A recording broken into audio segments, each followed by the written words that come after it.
On reparle, hélas, de la question du voile, de son interdiction potentielle, en l'occurrence au sein des compétitions sportives. Voilà ce que la propagande française relayait en Algérie. N'êtes-vous donc pas jolie? Dévoilez-vous. En pleine période coloniale, pour inciter les femmes musulmanes, les Algériennes, à retirer leur voile. Là, vous voyez combien est-ce que cette question du voile, cette question du corps des femmes, cette question de rendre visible leur visage, leurs cheveux, vous voyez combien est-ce que c'est en réalité une obsession ancienne, une obsession coloniale française pour contraindre les maghrébines, les algériennes, à montrer leur corps. Et là, on voit que derrière, ce qu'il y a, c'est bien la résurgence d'obsessions coloniales. Ce contrôle sur le corps des femmes, et particulièrement sur le corps des femmes maghrébines, musulmanes, spécifiquement algériennes, mais pas seulement évidemment.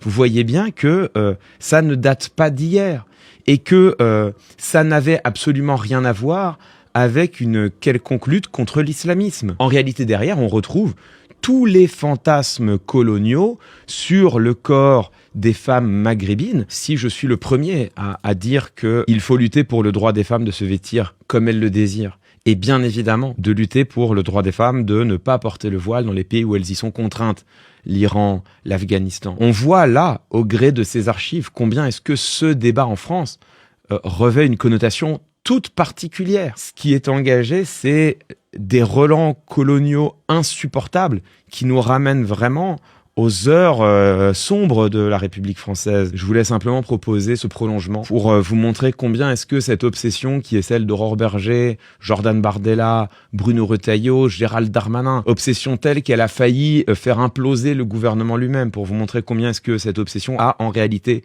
peu à voir avec ce qu'ils disent, la lutte contre un prétendu communautarisme, une prétendue radicalisation, un prétendu entrisme. On n'est pas foutu de trouver le début du commencement d'un article universitaire, le début du commencement d'une enquête journalistique sérieuse qui accréditerait ces idées. Mais combien est-ce que derrière, en réalité, il y a bien sûr la volonté de mobiliser les affects racistes des Françaises et des Français contre un groupe en particulier, celui des musulmans et des musulmanes, et combien est-ce que, au-delà des affects racistes, il y a même derrière un ressuscité de fantasmes coloniaux qui devrait, je crois, quand même, nous interroger sur l'état de notre débat public en ce moment, ici même, en France.